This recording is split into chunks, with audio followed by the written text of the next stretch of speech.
Olá pessoal, tudo bom com vocês? Espero que todos estejam bem. Estamos aqui para mais um ATPC formativo de Ciências Humanas e Sociais Aplicadas para falar um pouco mais sobre filosofia e sociologia no currículo paulista ensino médio. No ATPC de hoje, eu conto com a presença de 3 convidados, professores da rede que conhecem muito bem a realidade do chão da sala de aula, que estão na frente da gestão, da formação continuada e do trabalho que faz a educação acontecer, né? A transformação dos jovens em cidadãos. Bom, mas antes da gente conversar um pouco e de eu fazer uma breve apresentação sobre eles, eu chamo todos vocês para ouvirem comigo um trecho da canção Stand By Me, para a gente conversar um pouco sobre a importância de ter alguém, né, do nosso lado. Nesses tempos de pandemia, a gente tem que estar o tempo todo pensando no nosso socioemocional, nas nossas relações, e essa canção tem uma mensagem muito bacana, então eu trouxe um fragmento dela aqui para a gente começar o nosso ATPC cantando um pouquinho. Vamos ouvir? Stand By Me.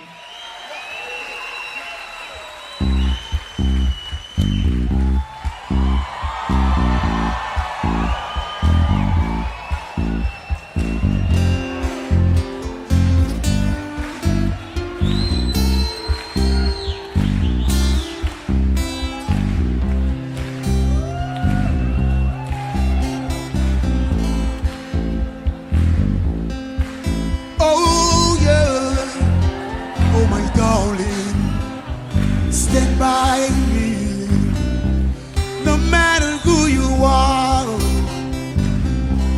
no matter where you go,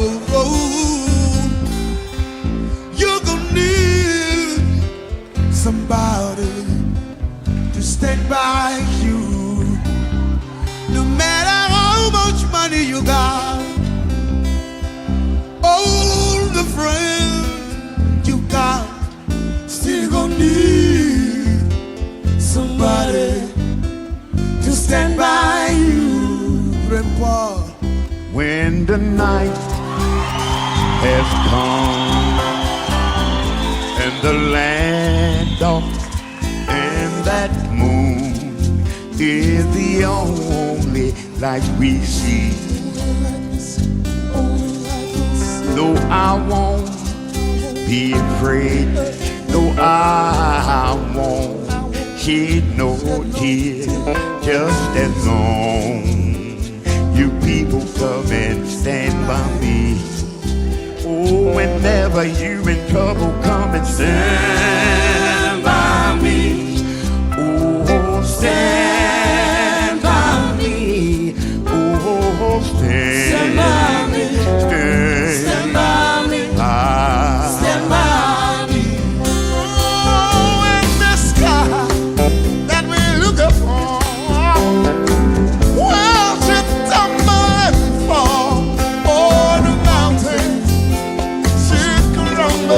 Into the sea. Curitiba, come on, say it. I won't cry. I won't cry. I won't cry. No, I won't shed a tear. Just as long as you stand by me. So darling, stand by me. Oh, stand by me.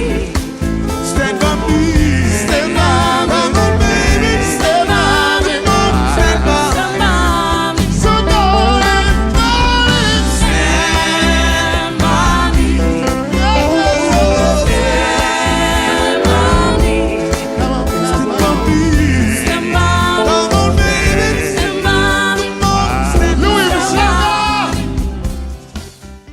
Bom, antes da gente cair na conversa, quero fazer uma breve apresentação sobre esses 3 convidados mais do que especiais. Então, vou falar um pouquinho sobre cada um deles. Bom, a Paula Roberta, a Roberta, como eu costumo chamá-la, é uma parceira que há muito tempo me acompanha, né? Eu e Roberta nos conhecemos na graduação em filosofia, na PUC Campinas, né? Fui bichete de Roberta, né, minha veterana, e depois disso a gente se encontrou muitas vezes em muitos caminhos na educação pública paulista, né? Então, é uma pessoa que em contínuo diálogo, né, nós vivemos, e a sua formação é muito humana, o seu olhar muito humano e muito especial, por isso que ela está aqui nessa conversa conosco. Nosso outro convidado para a TPC de hoje é o Paulo. Paulo trabalha com a PEI, Roberto Marinho, jornalista Roberto Marinho. Ele também tem uma longa experiência docente, mas eu o conheci já no trabalho com a escola de tempo integral. Ele hoje é professor coordenador de área de humanas, a sua formação é em ciências sociais, e ele vai trazer para a gente um pouco da sua experiência e do seu olhar aqui nessa conversa. Minha terceira convidada é a Dayana, PCNP, lá na Diretoria de Ensino Sul 1. A gente teve uma relação muito rápida, né, no presencial, numa dessas convocações da secretaria. Fizemos uma breve produção para o material Aprender Sempre, em continuidade com outros professores coordenadores de núcleo pedagógico.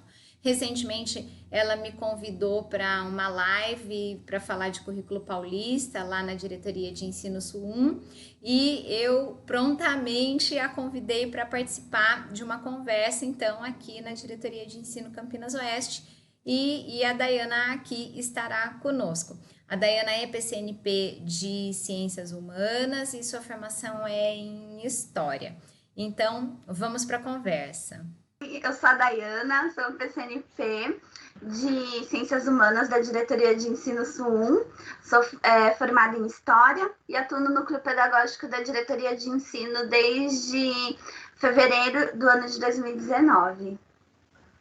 Bom, olá, eu sou o professor Paulo, sou professor de Sociologia, né, minha formação, estou também como coordenador de área da Escola Jornalista Roberto Marinho, em Campinas. Olá, pessoal. Meu nome é Roberta, sou formada em Filosofia pela PUC, aqui de Campinas. No momento, estou como professora coordenadora geral numa escola de ensino integral e vamos que vamos, né?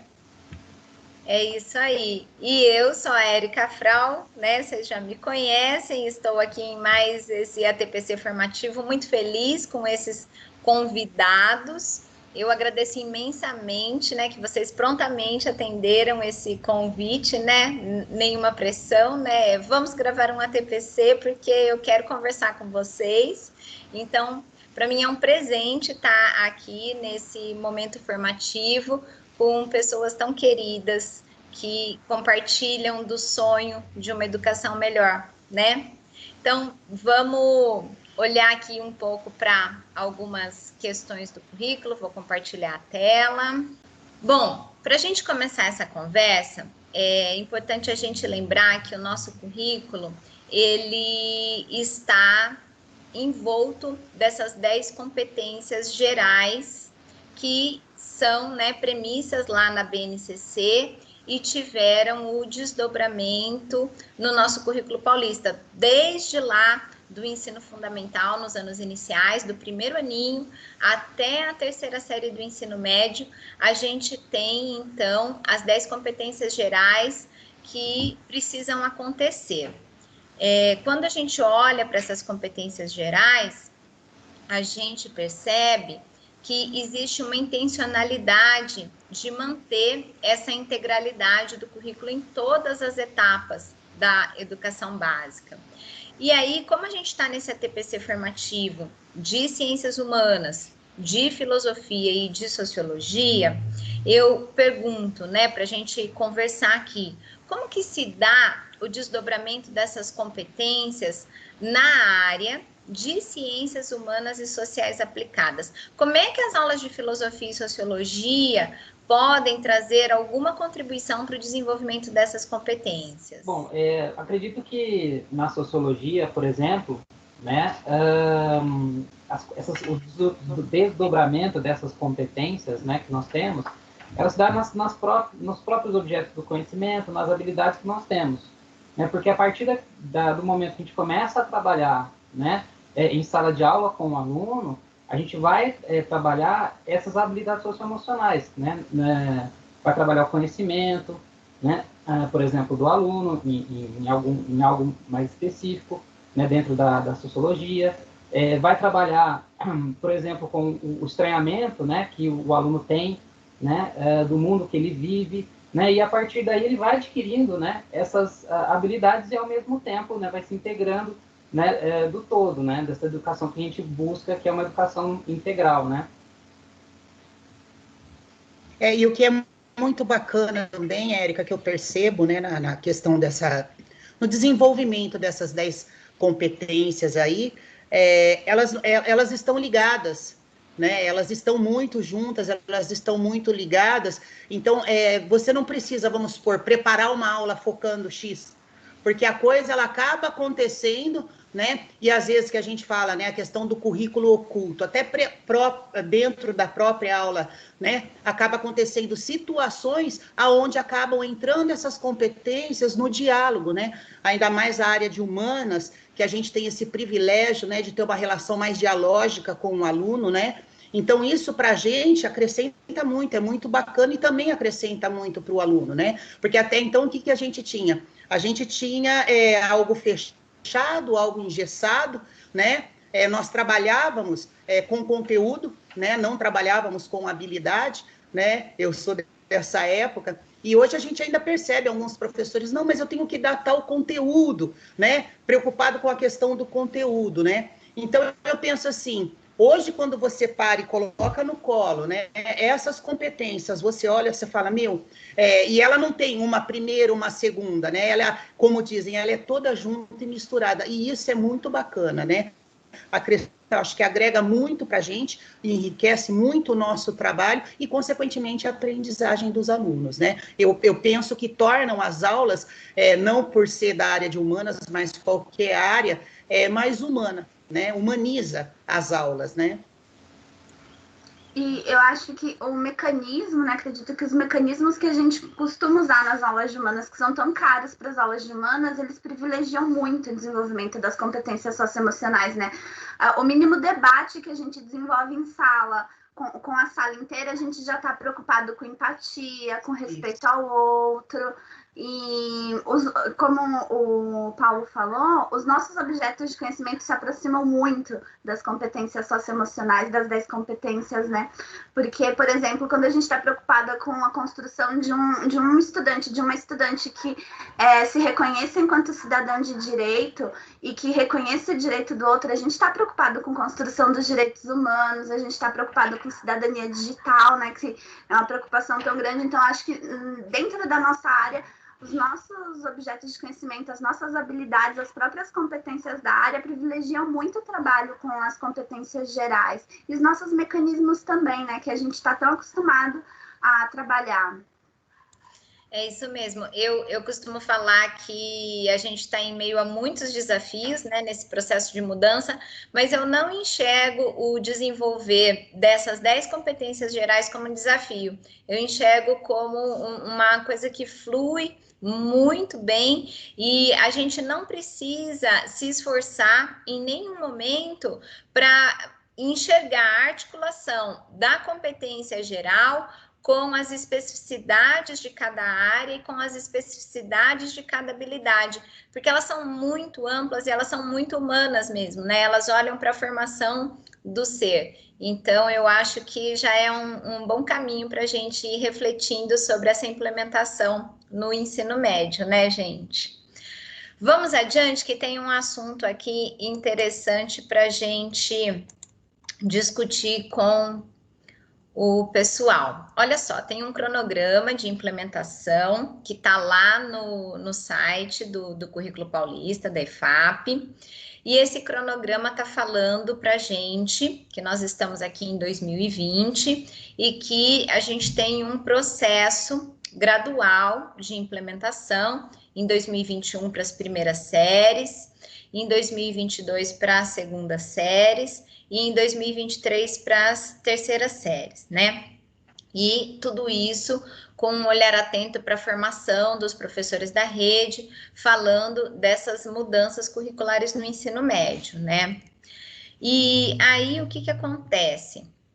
Esse ano foi o ano de implementação do currículo paulista no ensino fundamental. Em meio à pandemia, né, a gente está vivendo esse imenso desafio, porque o ano começou de um jeito e agora a gente está vivendo outro mundo, né? O tal do novo normal, que a gente está sendo obrigado a conviver com ele, né? E a gente tem nesse cronograma esse cuidado da secretaria de fazer a implementação. Vocês acham que isso vai trazer benefício para a rede? Ou seria melhor se já fosse como aconteceu agora, do fundamental que chegou com toda a mudança de uma vez só? O que vocês têm a dizer sobre isso, pessoal?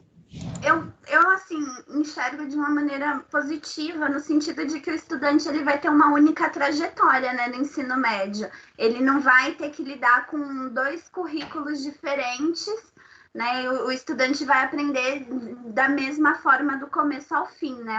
Eu acho isso muito positivo, porque no fundamental eu percebo que teve um problema com isso em algumas habilidades, em alguns componentes, quando teve uma quebra, né, de uma vez todo mundo começou a trabalhar com o currículo paulista, e essa mudança de alguns objetos de conhecimento e algumas habilidades de bimestre, de ano série, fez com que algumas coisas se perdessem. Já no ensino médio, o estudante não, ele vai começar lá na primeira série e vai até o fim com o currículo paulista. Quem já começou com o currículo oficial, ele vai até o fim também. Então, eu acho que não tem essa ruptura, né, tão de uma vez. Eu enxergo dessa maneira de uma forma muito positiva. E é bacana também, Érica, penso, né, que o bacana nesse processo porque dá a oportunidade para o professor também ter tempo de estudar o material, conhecer o material, o aluno também se adaptar ao material, né? Aí no próximo ano, né, vem a outra sequência, vem o material, né, no caso para a segunda série, e depois vem para a terceira série. Então isso é bacana porque é como a Dayana falou, né? Ele não vem de supetão, né, gera aquele susto, que foi uma loucura realmente. Não, mas era assim, né? Ah, mas agora é assim, e o professor tem que se readequar àquele formato ali, né? As crianças nem tanto, porque eles seguem, né, o que nós vamos apresentando para eles, né, dentro dessa dinâmica, né, desse contexto que a gente tem, eles não compreendem muito essa logística, né? Mas para o professor foi um baque muito grande, né? Falou, gente, mudou tudo, olha, pega professor de 8º ano. Não, mas isso eu ia dar no final do ano, que é até aquela coisa que eu falei do conteúdo. Ah, mas esse assunto é lá do final do ano. Então, isso é bacana, dessa forma como foi colocada, porque nos permite, enquanto professores, né, ter esse cuidado do estudo, do preparo do material. Então, quando, né, é lançado o outro, o professor já sabe como que é o caminhar, né? Ele já se inteirou do material, ele já conhece, ele teve tempo para estudar, ele teve formação para isso, né? Não só caiu no colo, e aí a gente vai fazer uma formação às pressas, né? Eu achei muito bacana o formato como ficou. Isso, só para complementar um pouquinho, né, o que as meninas falaram, foi até um comentário que nós fizemos, né, na escola, quando foi implantado, né, o currículo do fundamental, justamente essa questão, né, que elas colocaram, poxa, por que não foram aos pouquinhos, né? Então, gerou, né, nas escolas, né, essa confusão mesmo, né, como a Paula falou, o professor que ia dar um conteúdo, né, uma habilidade aqui no início, a habilidade foi puxada para o final e vice-versa, então criou um pouco dessa confusão, né, e fazendo dessa forma, a apropriação vai ser muito melhor, né, e vai evitar essas confusões que ocorreram quando foi implementado o fundamental. É isso aí, e tirando o fato que as mudanças serão estruturais, né, a gente tem a chegada dos itinerários formativos, que todo mundo vai precisar ir incorporando aos poucos, tanto os professores quanto os estudantes, porque vai ser uma ruptura história do ensino médio mesmo, né? É uma nova maneira de fazer o ensino médio acontecer, né? Então, eu acho que vai ser muito mais cuidadoso mesmo esse processo gradual, né? Bom, pessoal, continuando a conversa, a gente, observando esse desenho aqui, enxerga um pouco do cenário das ciências humanas, né? Então, como nós estávamos conversando, a gente tem as 10 competências gerais que permeiam todo o currículo. Dentro de humanas, temos as 6 competências específicas da área. Temos as 4 categorias e as 32 habilidades que são divididas aí dentro, então, desses grupos de competência e categorias.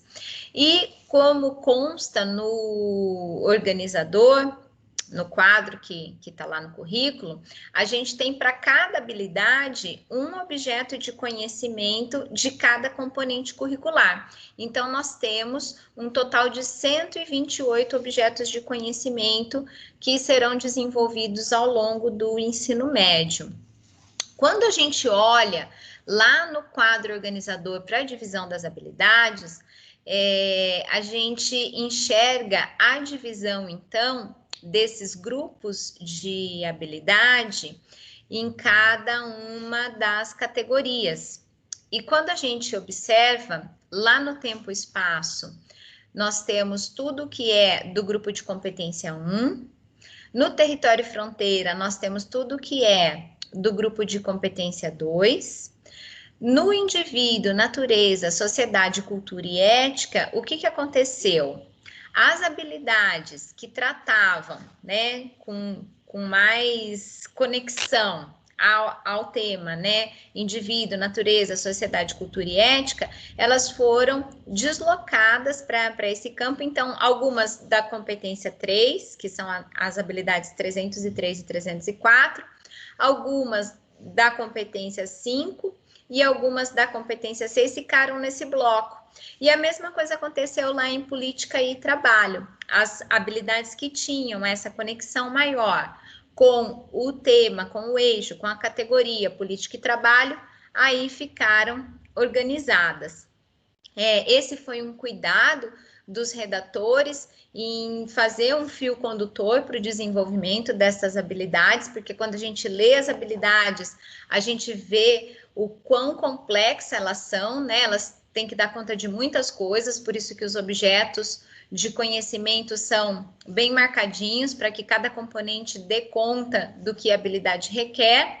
E aí, eu trago aqui para a gente conversar a seguinte pergunta: qual que é a importância da leitura e do estudo do currículo paulista, do organizador, dos objetos, das habilidades de tudo, né, para a nossa prática docente, e quando que esses estudos devem parar? Eu gostaria de começar respondendo essa pergunta pela segunda pergunta, que é quando os estudos devem parar. Acho que todo mundo é unânime quando a gente diz que nunca, né? Esses estudos não param, a gente está lidando com um documento novo, mas as habilidades, os objetos de conhecimento, o conhecimento das ciências humanas, ele sempre vai se atualizar. Nosso objeto, ele é vivo, né? Nosso objeto de estudo. E a escola é viva, a educação é viva e tudo se transforma. Eu acho que o estudo nunca para, né? Eu acho que é muito importante essa reflexão. E justamente por isso, é justamente aí que reside a importância desse estudo do documento, né? A gente precisa se atualizar, a gente precisa saber o que tem de discussão nova, a gente precisa conhecer essas discussões e, a partir daí, planejar nosso trabalho, né? Então, eu acho que a necessidade de atualização ela é constante. Então, nisso reside a necessidade de sempre estudar o documento e agora, né, mais que nunca, porque ele é novo, a gente precisa conhecer. Érica, eu penso assim, né, igual na medicina, né, o profissional que exerce a medicina, um médico, ele tem que estar constantemente atualizado, estudando questão de doenças e novas técnicas e novos remédios, né? O do professor é a mesma coisa, né? Não tem como o professor ir para a sala de aula sem preparar a sua aula, sem um estudo prévio, né? E no caso, qual que é a minha ferramenta de trabalho? São esses documentos, são esses materiais, né?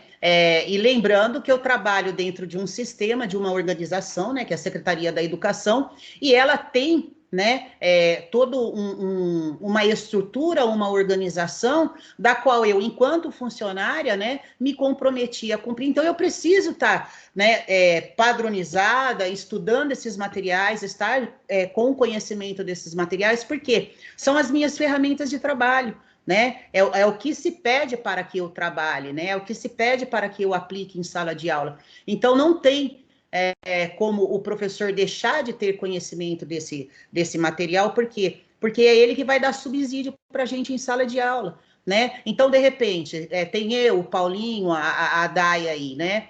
Eles preparam a aula, eles estudam o material, se organizam e vão para a sala de aula com esse material. Eu, ao contrário, não, né? Eu vou lá no chute, né? Consequentemente, o que vai acontecer? Eu vou ter dos alunos, eu vou ter uma recusa muito grande enquanto profissional, né? Então, é assim, os professores, nesse sentido também, de toda a escola, eles têm que estar alinhados, porque é um trabalho em conjunto, né? Igual no caso aqui nós estamos falando da área de humanas, né? Só que não é só humanas, né? O conhecimento, na verdade, ele está todo ligado, né? Então, para o bom trabalho de humanas, eu dependo do bom trabalho do pessoal da área de códigos, de linguagens e códigos, de ciência da natureza e matemática, né? Então, assim, do meu próprio profissional, né? E eu não paro de estudar, a gente não para de estudar, porque sempre tem novidades, sempre tem boas práticas, tem gente colocando as coisas, né? Então, o estudo, ele é constante, ele não para, né? E além disso, acho que é muito importante, né, esse contínuo estudo, né, que a gente tem que fazer, porque a gente começa a perceber, né, as relações que existem entre os objetos do conhecimento, as categorias, as habilidades, a competência da área de humanas, a competência geral. Então, a gente começa a ter uma visão de como foi construído todo o material. E isso é muito importante na hora da prática docente, né? Importante também frisar, né, que a gente não pode ficar, como a Paula já colocou, a gente não pode ficar só na área de humanas, a gente tem que ler também os objetos do conhecimento das outras áreas, né, as habilidades das outras áreas, as categorias, enfim, né, para que a gente possa ter um olhar do todo para um trabalho em conjunto, né, porque o conhecimento, ele é um só, a gente vai dividir ele, mas na verdade ele é um só, né. Gente, e tem mais uma coisa que eu acho que aí sim nós temos um grande desafio para a área de ciências humanas. A gente até hoje, né, até o fim desse ano que a gente está com o currículo capa preta, a gente está muito habituado ao trabalho da disciplina, né? No currículo capa preta a gente tem lá as habilidades e os objetos de conhecimento e temas e tal de cada disciplina. E aqui no currículo paulista a gente tem a habilidade da área. E quando a gente olha para isso, a gente vai precisar entender como é que o trabalho articulado, interdisciplinar, multidisciplinar, transdisciplinar vai acontecer. Então, o estudo, né, desses momentos de estudo que a gente tem, esses ATPCs formativos que a gente tem nas manhãs de terça-feira, que é o cronograma da secretaria hoje, né, nós temos o momento de alinhamento entre os docentes da área para entender como é que cada um vai fazer a coisa acontecer lá com a sua turma, porque a gente tem que estar muito alinhado, muito articulado, porque senão a gente não vai conseguir desenvolver um trabalho por área, né? E os materiais de apoio, eles estarão voltados a esse cuidado, a formação que a secretaria, né, prevê para a implementação desse currículo está voltada para esse trabalho de área, porque vai ser um imenso desafio, não só para humanas, mas para todo mundo, né? Só a matemática que está tranquilo nisso, né? Porque matemática é um componente sozinho lá na área, né? Mas ela também vai precisar estar interagindo com as demais áreas, né? Então, é desafiador para todo mundo, sim. Bom, pessoal, agora a gente vai olhar para um excerto aqui do currículo. Ao oportunizar o desenvolvimento de habilidades e competências, de forma progressiva, os conceitos e temas devem ser desenvolvidos e articulados por meio de processos que foram iniciados no ensino fundamental, mediante comandas de identificação, análise, comparação e interpretação de ideias, pensamentos, fenômenos e processos históricos, geográficos, sociais, econômicos, políticos e culturais, que o ensino médio deve encontrar condições para o aprofundamento e a ampliação da base conceitual e dos modos de construção da argumentação e sistematização do raciocínio, operacionalizados com base em procedimentos analíticos e interpretativos. Então, o que está acontecendo? As habilidades e as competências, somadas aos conceitos e aos temas lá no ensino médio, elas visam o aprofundamento e a ampliação do conhecimento que começou lá no ensino fundamental. Desde o primeiro aninho, a gente olha, então, para os currículos, enxergando a história e a geografia, desenvolvendo o seu trabalho formativo, né? A formação sobre os conhecimentos históricos e geográficos mais pontualmente, né? E aí eu tenho uma pergunta, que eu acho que essa pergunta aí é muito importante, porque a gente chega com dois componentes novos, né? A filosofia e a sociologia no ensino médio. E aí a pergunta é, como é que a gente vai aprofundar esses saberes, né? Pensando lá nas nossas práticas de sala de aula, que aqui todo mundo, né, durante muito tempo teve e tem experiência de sala de aula, como é que a gente pega uma coisa da filosofia e da sociologia e conecta com o assunto que foi tratado lá no ensino fundamental? Bom, eu acredito que existe uma progressão, né? A gente não pode encarar o ensino médio separado do ensino fundamental, uma continuidade, uma progressão. Então, quando o aluno chega no ensino médio e ele chega na novidade dessas duas disciplinas, né, sociologia e filosofia, ele vai ter a retomada, né, de um objeto do conhecimento, né, que ficou lá no ensino fundamental, mas com uma especificidade dentro da sociologia e da filosofia, ou seja, ele vai olhar a partir daquilo, ele vai olhar a partir de um novo olhar, né? E aí ele vai potencializar, por exemplo, uma nova maneira dele sistematizar o raciocínio dele, né? Uma nova argumentação que ele pode ter, né? Uma interpretação do contexto social, né? Então, a partir dessa progressão, né? Ele vai potencializando aqueles objetos do conhecimento que ele viu lá no ensino fundamental. Isso. Eu costumo pensar assim, né, Érica? A natureza, ela não dá saltos, então o mesmo vai acontecer com o ser humano, que é um ser da natureza, né? Então você tem a criança ali, né? Eu tenho o hábito de falar criança. Você tem a criança ali no sexto aninho, né? O aluno do sexto aninho, ele vem já com uma expectativa de educação, né? Com algumas práticas de educação que era do Fundamental 1 ali, né, dos anos iniciais, né, vamos dizer assim, é uma professora, seriam 2 especialistas, então ele cai numa escola, né, ele cai num ambiente amplo, muito amplo, e com diversas disciplinas, né, então eu penso de que maneira? Em conta-gotas o conhecimento, né, porque se você jogar ele de puf, né, corre o risco do quê? A pessoa não abarcar, porque a mente realmente ela não abarca, a gente precisa de um processo para o entendimento, é o que eu falei, a natureza ela não dá saltos, né? É um passo a passo. Então, de repente, você trata, no sexto ano, com a meninada de história, você vai tratar sobre sociedade, né? Como que era a divisão da sociedade, Roma, Grécia Antiga, e você chega a discutir com as crianças no sexto aninho o conceito de polis e toda aquela...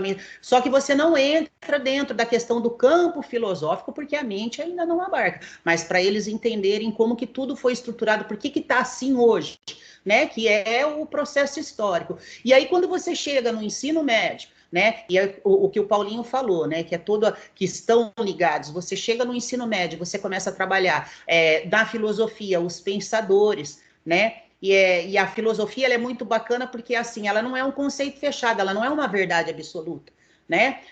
Cada pensador, eu tive um professor na faculdade, o Padre Álvaro, não sei se trabalhou com você, Eric, ele sempre falava a mesma frase: todo ponto de vista é a vista de um ponto, né? Então, dentro da filosofia, é isso que o aluno ele vai aprender. Determinado filósofo falou X sobre um ponto de vista, mas o outro tem um outro ponto de vista sobre o mesmo objeto, né? Então, isso dá para o aluno, dá para a criança essa oportunidade, porque ele vem caminhando de um processo de construção do conhecimento, e aí a filosofia, né, porque continua história no ensino médio, e a filosofia ela vai casar aqueles conceitos que para ele ali ainda no fundamental, né, estava imaturo. Então ele já chega numa maturidade no ensino médio, né, ele já tem, vamos dizer assim, certa autonomia, né, certa desenvoltura, e aí ele consegue linkar, né? E isso que é bacana, e vai muito da sensibilidade do professor, né? Dessa conversa que a gente tem que ter dentro da nossa área e com as outras áreas, porque eu, enquanto professora do ensino médio, eu tenho que saber, sim, o que está rolando no fundamental, né? Nos anos finais, no caso, eu preciso saber porque esse aluno, provavelmente, que entrou no sexto, a probabilidade é muito grande dele terminar lá no ensino médio com a gente, né? Então, esse aluno é o aluno da escola, é um aluno nosso, e eu preciso conhecer ele na integralidade dele, na totalidade dele, né? Para auxiliar nesse processo da construção do conhecimento dele, né? Então, assim, eu penso que é muito bacana. A gente precisa ter essa noção de linkar, né? De lembrar, ó, lá no sexto ano ele foi aprender sobre o conceito de polis, sociedade, como que era dividida, os patrícios, não sei o quê, e quando chega em filosofia, você vai apresentar para ele os pensadores, né? E a questão da contextualização da vivência desses pensadores, porque o pensador, ele pensava sobre o momento em que ele vivia, né? E a história é o quê? É o estudo desses momentos dentro da sociedade, né? Desses momentos marcantes dentro da sociedade. Então, o aluno consegue linkar, né? Isso que é bacana, Érica. Nessa conversa aqui, eu lembrei de uma outra conversa, e olha só como é que é o processo de formação do conhecimento, né? A Fernandinha, que foi PCNP de Geografia, eu tô velha de núcleo, tenho uma década de núcleo pedagógico. Quando a Fernanda era PCNP de Geografia, ela estava trazendo um relato de que um aluninho do sexto ano questionou uma professora de Geografia, perguntando se o universo que eles estavam vendo na aula de Geografia era o mesmo universo que eles estavam vendo na aula de Ciências. E olha como é importante a gente estar o tempo todo conversando com eles, dialogando com eles, porque são essas conexões, né? Esses aprofundamentos dos saberes que eles já, né, no decorrer do processo foram tendo, né? De que Revolução Francesa que você está falando, né? É daquela lá que você estudou naquela época, né? De que liberalismo que você está falando? É aquele lá que você viu naquela aula de história, lembra que a professora trouxe isso? Então, é um resgate, e o que você pontuou, Roberta, é muito importante. A gente tem que ser conhecedor, o Paulo também colocou isso, a Dai também em algum momento, a gente tem que ser conhecedor do documento e de onde as coisas estão, para a gente ir conseguindo estabelecer essas conexões e essas relações, né, nas nossas aulas e na cabecinha deles também, né, porque é um processo de aprendizagem. Hoje, para a gente olhar para as coisas do capitalismo, do marxismo, né, de tudo como está, é muito mais fácil, porque a gente já tem um repertório, muito estudo que já aconteceu. Mas eu me lembro, na época de escola, que a gente ficava com um ponto de interrogação imenso, né, tentando entender, mas o que será que esse povo está falando que isso daí é tão importante que eu não estou entendendo nada, né? Bom, então, um trecho para a gente discutir um pouquinho aqui. Destacamos ainda que a interconexão com o ensino fundamental pode ser observada a partir de abordagens indicadas nos objetos de aprendizagem, que, de forma geral, abordam os temas contemporâneos transversais. Ou seja, os temas contemporâneos, presentes desde o ensino fundamental, são contemplados nos objetos de aprendizagem na área de Ciências Humanas e Sociais Aplicadas, conforme orientações da BNCC.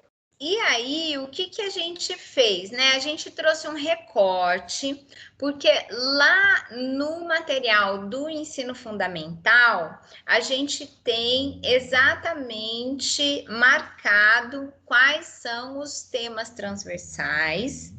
E no currículo paulista do ensino médio, a gente encontra lá no texto introdutório um fortalecimento do trabalho com os temas transversais em todas as áreas.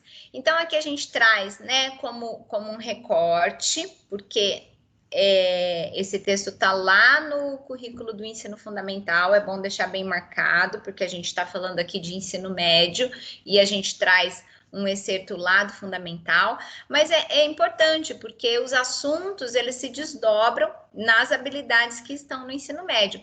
Então, a questão dos direitos da criança e do adolescente, da educação para o trânsito, da educação ambiental, da educação alimentar e nutricional, o processo do envelhecimento, respeito e valorização ao idoso, os direitos humanos, as relações étnico-raciais, enfim, né? A gente tem aqui uma série de informações, né? Ainda vai para a educação financeira e fiscal, a questão da redução de riscos e desastres, né? Todas essas temáticas, elas são contempladas na área de ciências humanas e em habilidades de componentes curriculares de outras áreas do conhecimento, cabendo às escolas, de acordo com as suas especificidades, tratá-las de forma contextualizada. Por quê, né, gente? O que acontece? A gente, dentro do estado de São Paulo, tem inúmeras realidades, né, de regiões, de localizações, de realidades socioeconômicas, né, e o olhar atento sobre esses temas transversais, como o Padre Álvaro dizia, né, Roberta, com certeza ele ainda deve afirmar isso, né, que cada ponto de vista é visto de um ponto, precisa ter essa reflexão, né. Então, nesse sentido, o trabalho com os temas transversais é fundamental para que os estudantes compreendam criticamente o mundo em que vive, propondo ações de intervenção para o desenvolvimento de uma sociedade justa, democrática, igualitária, inclusive e sustentável. Tudo que a gente mais quer, né, é formar esse cidadão íntegro. E aí eu quero ouvir um pouquinho de vocês o seguinte: como é que esses temas contemporâneos transversais podem auxiliar nessa integralidade do currículo paulista? Bom, eu vejo da seguinte maneira, né? O tema contemporâneo transversal, ele vem para né, ajudar a quebrar essa fragmentação que existe em relação às disciplinas, né? O que pode existir em relação às disciplinas, né? Então, quando o professor, a escola, né, a partir do contexto, né, daquele lugar, trabalha o tema contemporâneo transversal, ele mostra, né, para os alunos aquilo que a gente já, né, até já discutiu, que o conhecimento é um todo, né, o conhecimento é uma coisa só, né, então aquilo que é trabalhado numa área também pode ser trabalhado numa outra área, né. Então, Érica, pensa assim, né, a gente tinha aí um conceito de educação, muito embora nós estamos caminhando aí na história da humanidade, e isso vai mudar muito, né? E dentro desse processo que a gente tinha um ser dividido, né? A gente tinha um ser humano dividido, a gente não tinha um ser humano único, né? Onde isso em sala de aula, né? Dentro da sociedade, mas você não tinha um ser humano, olha, ele é único com as suas características, né? Então, a gente dividia os conhecimentos e o aluno ele tinha que ser bom, né?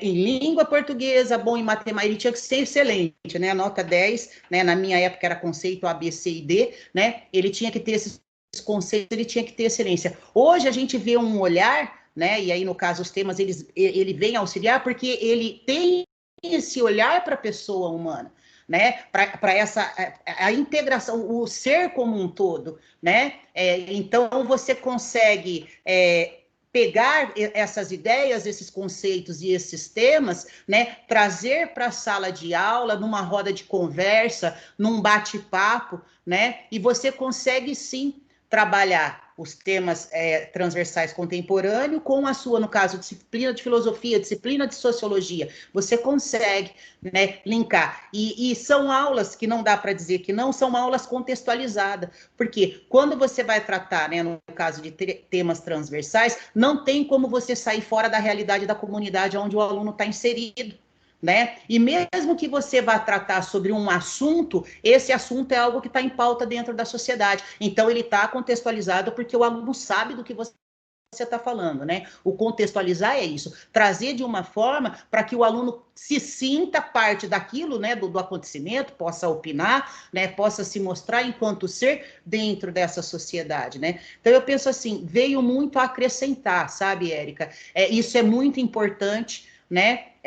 Hoje você não tem alunos em sala de aula, você tem seres humanos em sala de aula. Eu acho que um ponto muito importante é que esses temas contemporâneos transversais, eles têm um potencial de transformar a realidade mesmo, né? Ele impacta diretamente na realidade do estudante. Então, se a gente enxerga o estudante de maneira integral, como os colegas falaram, a gente enxerga que ele é capaz de transformar a sua realidade a partir dessas discussões. Eu acho esse um ponto super importante. Bom, vamos ler então mais um trecho, né, aqui do currículo paulista em relação aos temas contemporâneos transversais.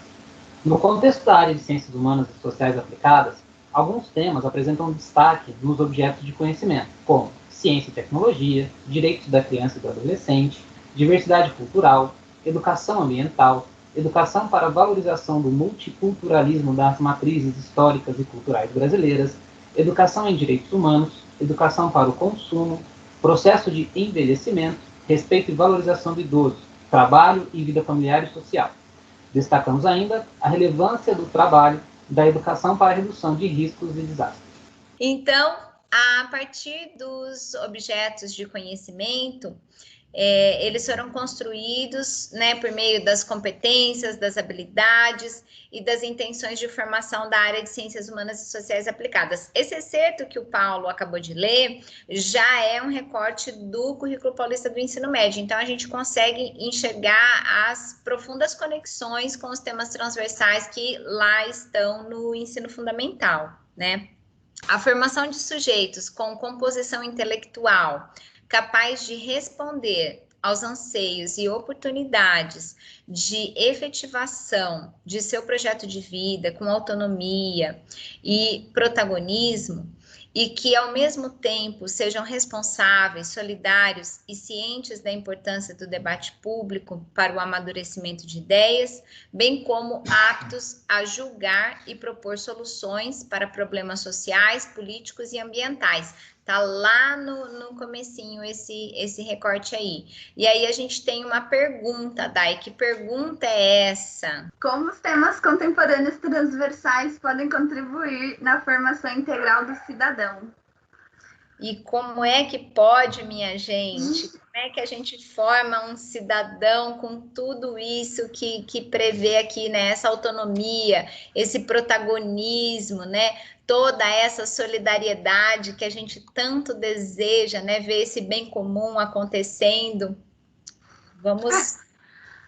Assim, quando a gente enxerga o estudante e o cidadão como uma coisa só, por si só, a gente já está favorecendo o estudo desses temas, né? Porque o estudante ele tem que ser visto na sua dimensão não só cognitiva, como socioemocional. Quando a gente fala de temas transversais, a gente está automaticamente falando também de competências socioemocionais, né? Quando a gente preza aí pelos direitos humanos, pelo cuidado com o outro, né? Que esses temas abarcam aí de uma maneira geral, quando a gente trata de saúde, de riscos e desastres, de tudo isso. Então, quando a gente pensa em todas as dimensões do ser, a gente já está pensando nos temas transversais, né?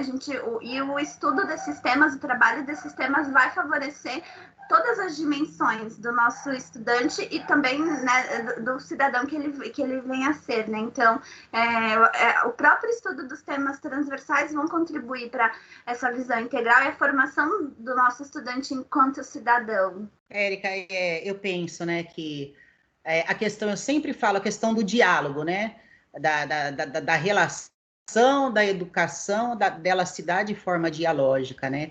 E se você quer formar um aluno protagonista, um menino, né, um aluno autônomo, né, você precisa dar ferramentas para ele precisa vivenciar, né? Você quer que ele seja solidário, você quer que ele se forme, né? Que ele se transforme numa pessoa autônoma, solidária, competente, protagonista, tal.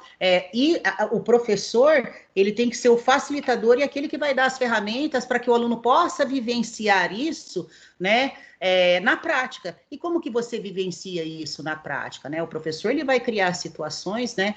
No caso, dentro da sua disciplina, ele vai propor, né, oferecer para esses alunos situações aonde possa acontecer, ou às vezes uma discussão em sala de aula, né, uma situação de bullying em sala de aula que aconteceu, que é o momento que o professor ele faz o corte ali, né, e ele entra com a questão do diálogo, né, da questão da empatia, de se colocar no lugar do outro, né, eu penso que é dessa forma que acaba acontecendo, né, você prepara, você idealiza, você aplica, né? E depois você vai conferindo o resultado, né? Porque, na verdade, o ser humano, ele sempre vai caminhar para o bem, ele não retrocede. O que eu falei? A natureza não retrocede, o ser humano também ele não vai retroceder, né? Alguns alunos, talvez, o processo se dará de forma mais lenta, outros mais rápidos, mas cada um dentro do seu tempo, né? E lembrando da questão do indivíduo, né?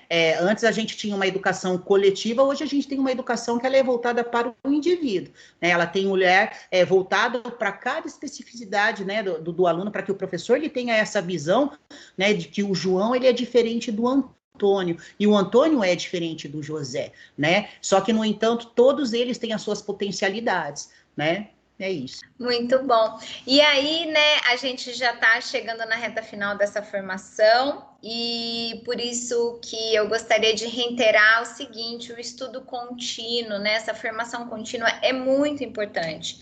Por quê? Olha o cenário que temos, né? Nós temos as 10 competências gerais que precisam acontecer para formar esse indivíduo, né? A gente tem as áreas de conhecimento que precisam se conversar. Dentro dessas áreas de conhecimento, a gente tem grupos de competências que se desdobram em habilidades, que se desdobram em objetos de conhecimento específicos dos componentes curriculares, né, que compõem a área. E aqui a gente está falando de filosofia e sociologia e as irmãs História e Geografia que ali estão, né, na área de ciências humanas.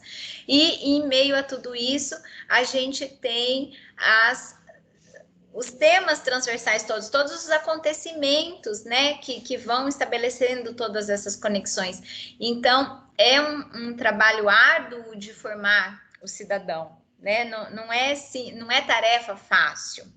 É um desafio imenso que a educação tem, né? De trazer essa autonomia, esse protagonismo, essa consciência crítica e tudo isso. Então, eu queria encerrar esse ATPC formativo, convidando vocês para a gente continuar a conversa em outro bloco e no futuro a gente continuar aqui as discussões e reflexões, porque tem muito assunto para a gente discutir e formar. Então, obrigada, Érica, pelo convite, né? É um prazer estar aqui discutindo, participando dessa discussão tão urgente, né? Tão necessária que a gente tem hoje, tá aí pra gente, nosso currículo paulista do ensino médio. Foi um prazer, né, participar, e teremos outro bloco, teremos outras conversas, mas já agradeço o convite e a oportunidade de estar aqui. Eu também agradeço o convite, né, e a oportunidade, né, de estudar, né, como a gente já falou, a gente sempre tem que continuar estudando, né, e esse momento de diálogo é muito, muito bacana mesmo para todos nós continuarmos a nossa formação. Eu agradeço, né, agradeço a oportunidade, Érica, né, o espaço para fala, né, porque assim, né, a rede, eu penso que a gente acaba se conectando, trocando ideia, mesmo que num formato em que não estávamos acostumados, né, né, dentro da agora, esse é o novo normal, e é muito bacana, porque então a gente aprende, né, aprendi hoje com o Paulinho, aprendi com você, aprendi com a Dai, né, e é isso que eu falo, é a questão do diálogo, né, é conversando que a gente se entende, é na conversa que a gente consegue sondar o outro, compreender o outro, ter dimensão do outro e trazer esse outro, né, para dentro de mim. Assim, foi muito bacana, e a gente se vê aí no próximo encontro, Érica. Brigadão, viu? Legal, obrigada, professores, pela paciência também de nos ouvir. A gente se despede então. Valeu!